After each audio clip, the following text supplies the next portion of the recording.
maglakbay, kasama sina Shen at siya. Tayo nang tumuklas, kasama sina Shen at siya. Lahat ng bagay sa paligid ay ating pag-aralan. Kay Shen at kay siya ay may matututunan. Tuklasin ang mundo sa adventure ni na Shen at siya.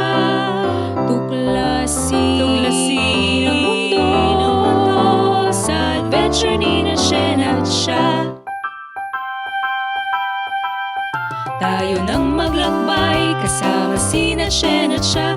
Tayo nang tumuklas, kasama sina Shen at siya. Lahat ng bagay sa paligid ay ating pag-aralan. Kay Shen at kay siya ay may matututunan. Tuklasin ang mundo sa adventure ni na Shen at siya. Tuklasin ang mundo sa adventure ni na Shen at siya.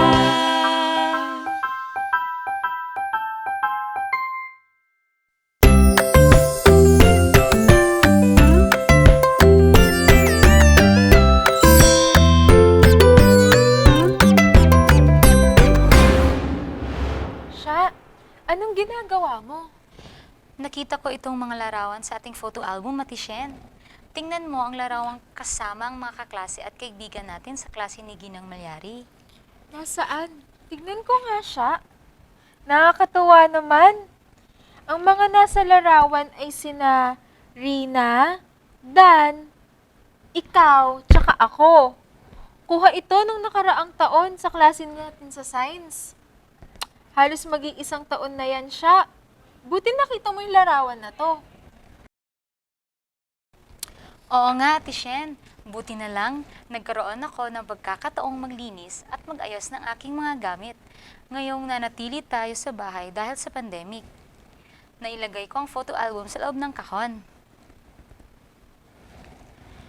Ate Shen, gusto ko nang pumasok sa paaralan para makita ang ating mga kaibigan at ang mga katabi ko sa upuan na sina Rio at Lito.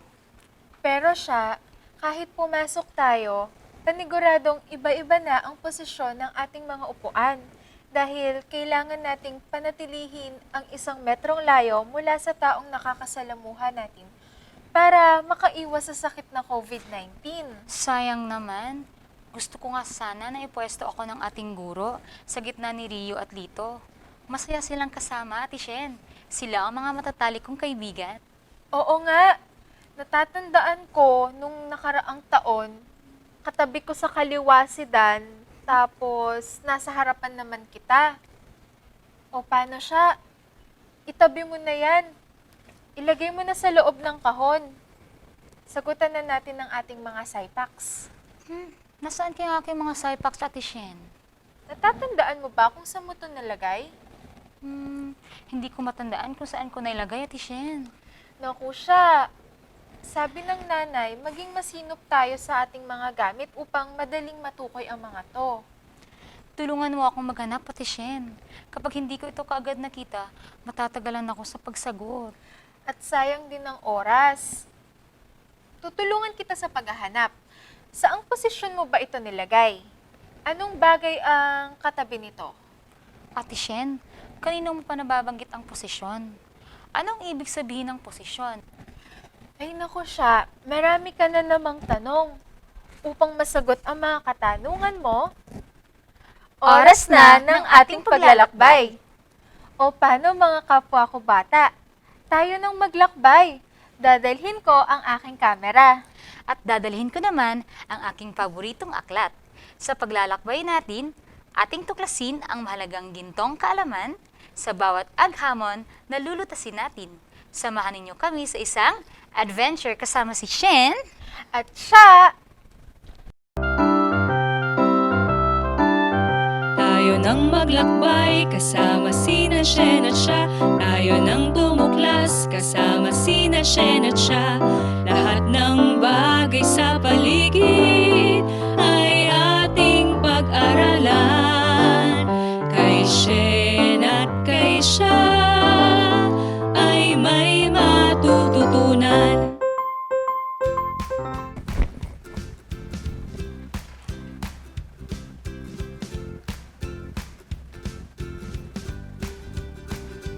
Kumusta, Shen at Sha? Kumusta mga bata? Maligayang paglalakbay sa inyo. Ako si Teacher Sara, ang inyong magiging patnubay sa inyong adventure ngayong araw na ito. Ating tutuklasin ang posisyon ng isang bagay kaugnay sa posisyon nito sa iba pang bagay. Nasaan tayo, Ate Shen? Mukhang nasa loob tayo ng silid-aralan. Tama ka, Shen. Kayo ay nasa loob ng silid-aralan. Sa loob ng silid-aralan ang inyong posisyon. Teacher, ano po yung posisyon? A position is a place or a space a person, a thing, or an animal is located. Ang posisyon ay ang kinalalagyang lugar o espasyo ng tao, bagay, o hayop. Kung ganoon po, ang posisyon namin ngayon ni Ate Shen ay nasa loob po kami ng silid-aralan. Tama ka, Sha. Kayo ay nasa loob ng silid-aralan. Pansinin ninyo ang mga kagamitan sa silid-aralan. May kanya-kanya itong posisyon. Upang matukoy ang eksaktong posisyon, ginagamit ang reference point. Reference point? Ano po yun? A reference point is a place or object used for comparison to determine the position of objects. Ang reference point ay isang batayang lugar o bagay na ginagamit sa paglalarawan upang matukoy ang posisyon ng mga bagay. Sa pagtukoy ng reference point, ginagamit ang mga salitang nagpapakita ng direksyon katulad ng left o sa kaliwa, right o sa kanan, in o sa loob, out o sa labas, in front o sa harapan, behind o sa likuran, beside o katabi, between o sa gitna, above o sa itaas, below o sa ibaba, on o sa ibabaw, under o sa ilalim. The Adventures of Shen and Sha!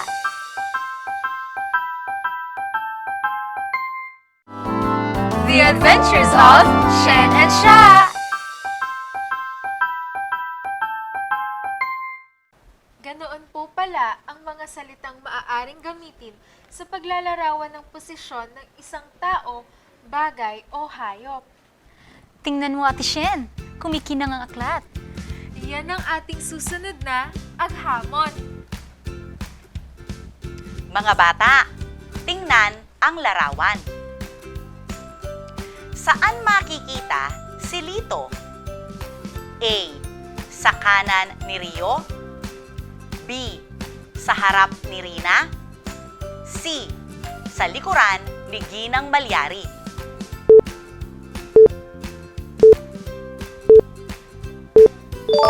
Ano ang inyong sagot, mga bata? Titik B po ang sagot. Pareho ba tayo ng sagot?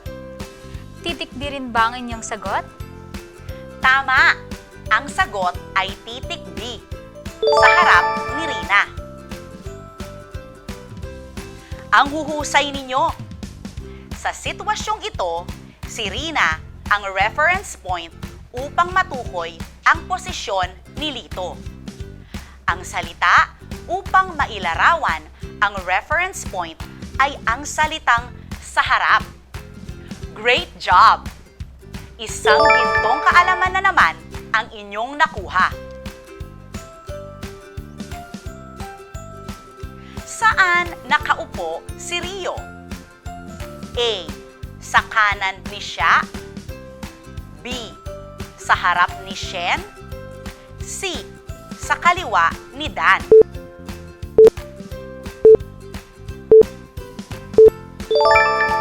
Ano ang inyong sagot, mga bata? Titik A po ang sagot. Kids, titik A ba ang inyong sagot? Tama! Ang sagot ay titik A, sa kanan ni siya. Ang gagaling ninyo!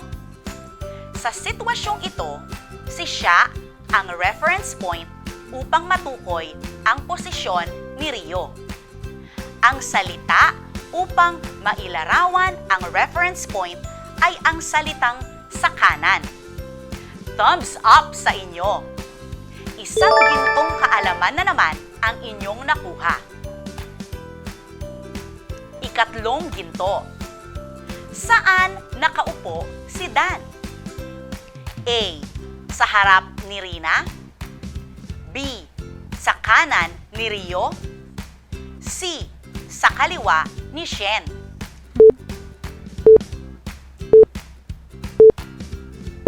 Ano ang inyong sagot, mga bata? Titik C po ang sagot. Kayo, kids, anong sagot ninyo? Tama! Ang sagot ay titik C, sa kaliwa ni Shen. Ang huhusay ninyo. Sa sitwasyong ito, si Shen ang reference point upang matukoy ang posisyon ni Dan. Ang salita upang mailarawan ang reference point ay ang salitang sa kaliwa. Great job! Isang gintong kaalaman na naman ang inyong nakuha. Tignan mo siya. Lumiliwanag na naman ang aklat. Oo nga, Tishen. Isa na namang aghamon.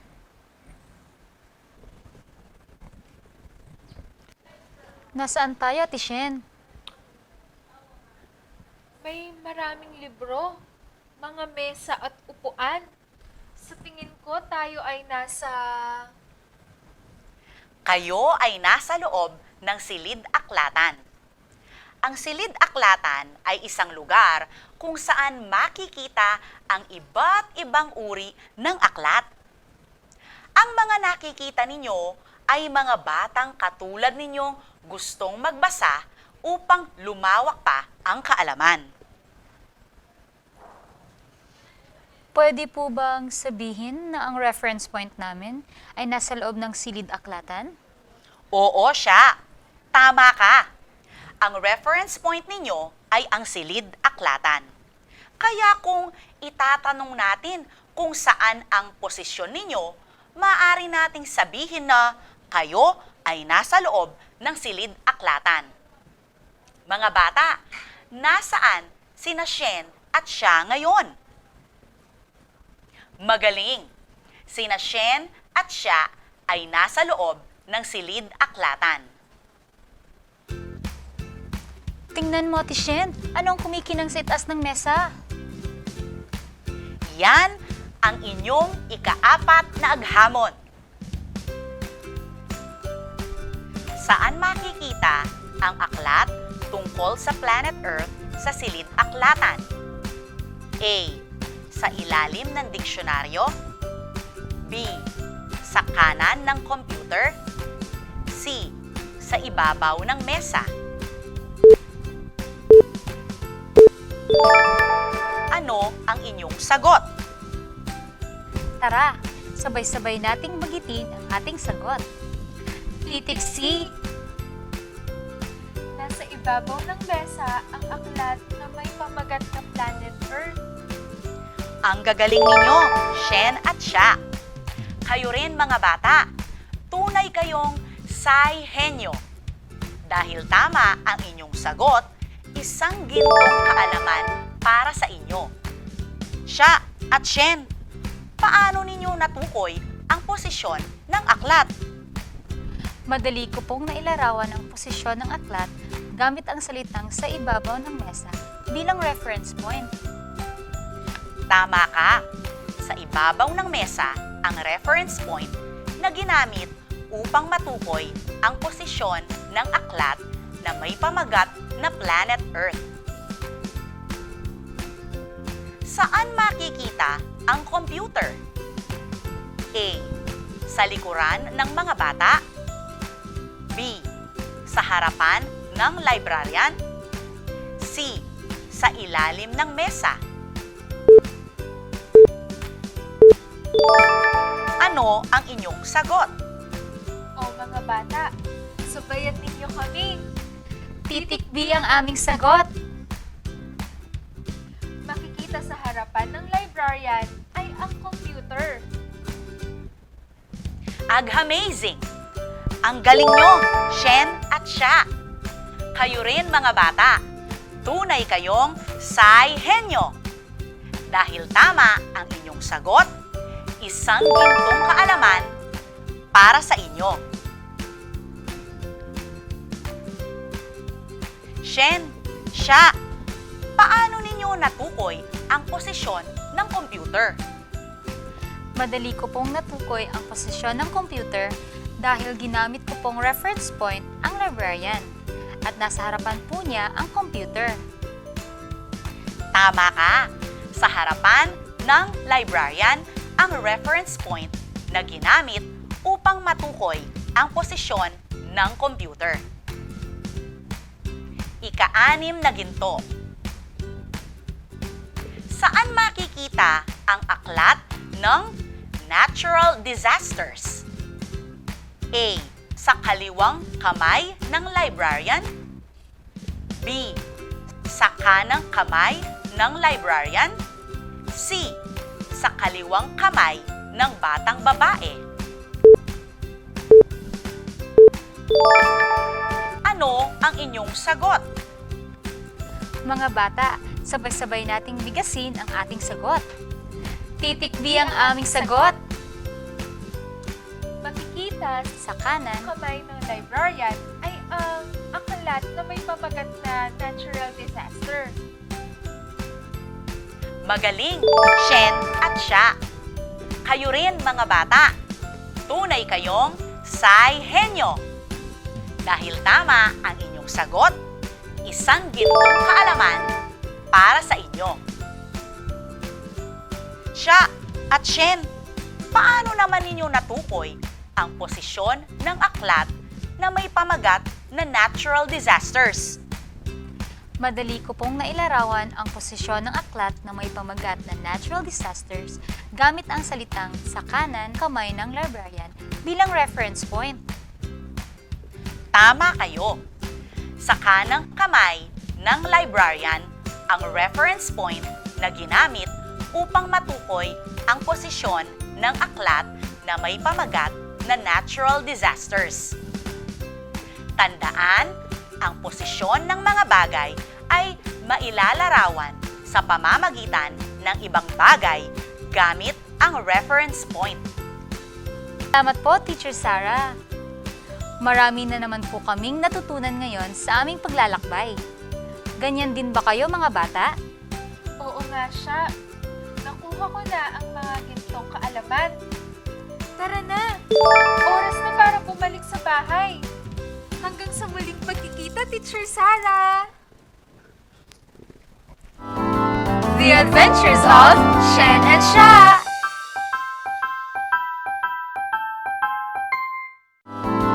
The Adventures of Shen and Sha!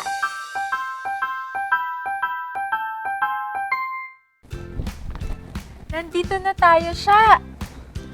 Tingnan mo, Ate Shen. May mga kumikinang na gintong lumabas sa laptop kung saan tayo nanggaling. Parang alam ko nang pinapahiwatig nito. Ito ay hudyat para sa Sci Check. Mga bata, oras ng alamin ang inyong Sci galing sa Sci Check. Sagutin ang mga sumusunod na katanungan. Sa bawat tamang sagot, makakakuha kayo ng gintong kaalaman. Kapag nakumpleto ang gawain, makukuha ninyo ang badge ng Certified Sci Henyo. Handa na ba kayo? Unang gawain. Ang aklat ay nasa blank ng mesa. A.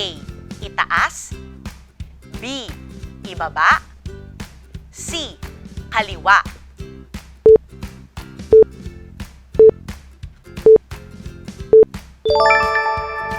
Titik A ba ang sagot?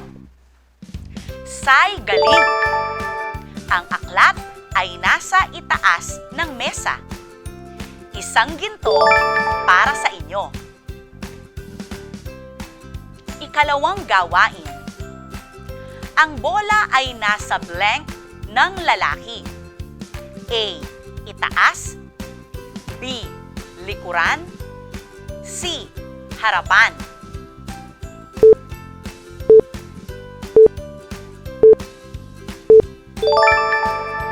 Titik C ba ang sagot? Mahusay! Ang bola ay nasa harapan ng lalaki. Isang ginto para sa inyo. Ikatlong gawain. Ang pinto ay nasa blank ng bata. A. Itaas. B. Likuran. C. Harapan.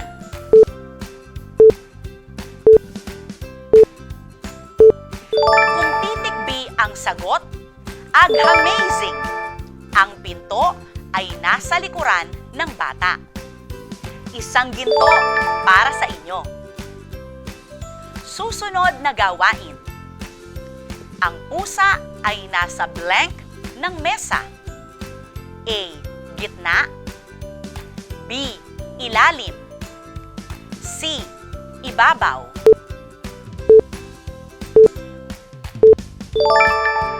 Ang sagot ba ay titik B? Say henyo kayo talaga. Ang pusa ay nasa ilalim ng mesa. Isang ginto para sa inyo. Susunod na tanong. Ang mga lobo ay hawak ng babae sa kanyang blank kamay. A. Kanang. B. Kaliwang. C. Ibabaw na.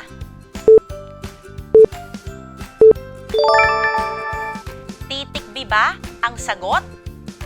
Say galing! Ang mga lobo ay hawak ng babae sa kanyang kaliwang kamay. Isang ginto para sa inyo. Ang gagaling mga bata! Nakuha ninyong lahat ang 5 tamang sagot at gintong kaalaman. Natukoy ninyo ang posisyon ng mga bagay. Upang makuha ang mga natitirang ginto, tutukuyin naman ninyo ngayon ang reference point sa bawat pangungusap batay sa larawang ito. Heto na ang susunod na aghamon. Sasabihin kung anong letra ang inyong sagot. Handa na ba kayo? Unang bilang. Ang aso ay nasa harapan ng bahay. Alin ang reference point? A.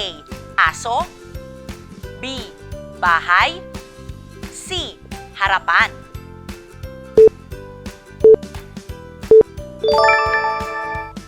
Titik B ba ang sagot? Magaling! Ang reference point sa pagtukoy ng posisyon ng aso ay ang bahay. Susunod na bilang. Ang pusa ay nasa likod ng aso. Alin ang reference point? A. Aso. B. Pusa. C. Likod. Titik A ba ang sagot? Matalino talaga kayo. Ang reference point na ginamit sa pagtukoy ng posisyon ng pusa ay ang aso. Susunod na bilang. Ang lalaki ay nasa gitna ng babae at aso. Tukuyin na ang reference point.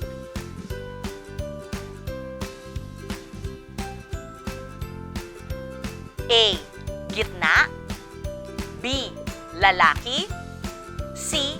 Babae at aso.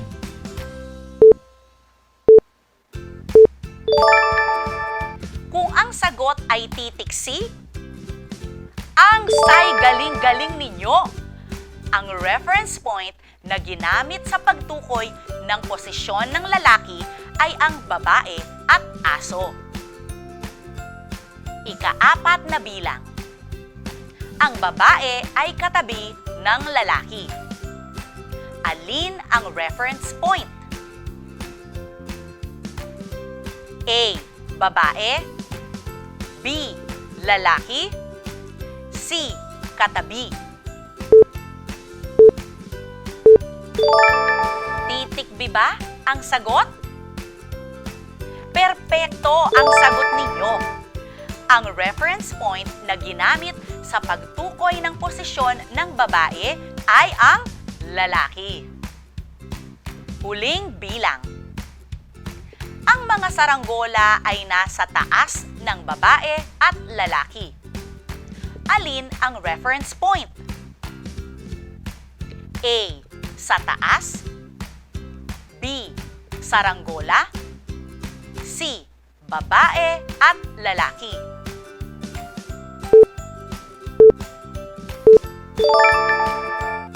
Titik C ba ang sagot?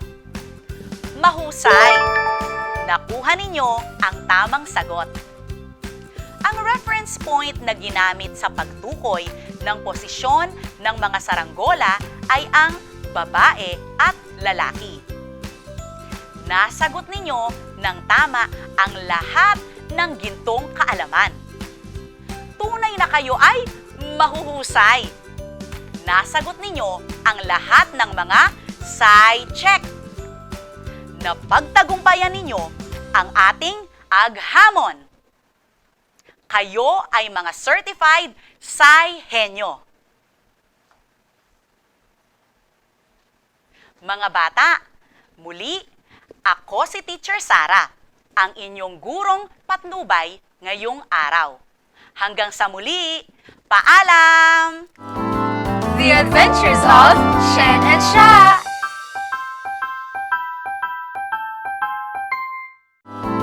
The Adventures of Shen and Sha!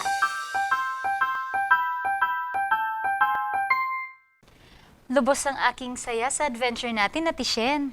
Marami na naman tayong natutunan sa paglalakbay natin. Oo nga. Tingnan mo ang aking aklat. Puno ng mga gintong kalaman at Sai-henyo badge. Mga bata, kung nakasunod kayo sa mga gawain natin ngayon, dapat lang natawagin din kayong Certified Sai-henyo! Palakpakan naman ninyo ang inyong mga sarili. Natukoy natin kung ano ang posisyon ng mga bagay. Ang posisyon ay ang kinalalagyan ng lugar o espasyo ng tao, bagay o hayop. Ito ay may kaugnayan sa isa pang bagay. Nalaman din natin kung paano mailalarawan ang posisyon ng mga bagay gamit ang isang reference point. Mailalarawan ang posisyon ng bagay gamit ang isang reference point. Gumagamit din tayo ng direksyon para mailarawan ang kaugnayan ng isang bagay sa isa pang bagay bilang reference point, katulad ng sa kaliwa, sa kanan, sa loob, sa labas, sa harapan, sa likuran, sa katabi, sa gitna, sa itaas, sa ibaba, sa ibabaw at sa ilalim. Siya nga pala siya. Nasagutan na natin ang ating mga SciPacks. Nasaan nga palang SciPacks mo? Naalala ko na, Ate Shen. Nailagay ko ito sa itaas ng aking mesa. Halika, tignan natin. Ate Shen, tingnan mo. Katabi nito ang aklat ko sa agham. Tama ka. Maaari mo ring sabihin na ang aklat mo ay nasa likuran ng bukas na laptop na nasa taas ng mesa. Wow, ang galing natin. Natukoy natin ang aking SciPacks gamit ang reference point. Ang galing mo siya. Isa na namang makabuluhang paglalakbay ang ating nagawa. Sana ay samahan ninyo kami sa mga susunod pa nating paglalakbay upang tuklasin ang mundo ng siyensya.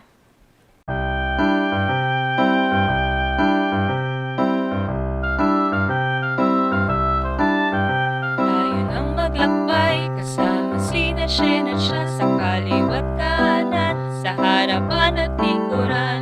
Posisyon ng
bata, mag-aral ng mabuti.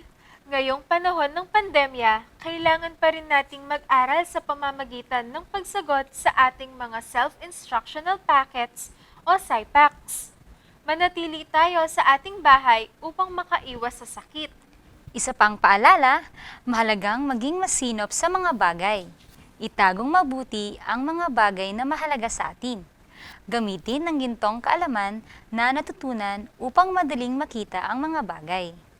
Ang bawat kaalaman kapag pinagsikapan ay katumbas ng mga ginto o higit pang yaman. Laging tatandaan, ang batang mahilig magtanong ay siguradong magiging henyo kid. Maraming salamat mga bata sa pagsama sa amin sa isa na namang araw ng pagtuklas ng mga gintong kaalaman sa siyensya at paglutas sa bawat aghamon. Muli, kami sina Shen at Sha. Laging tandaan, mag-aral ng mabuti upang maging Certified Sci-Henyo. Ating tuklasin ang mundo sa susunod na adventure namin ni Shen. At Sha, Paalam!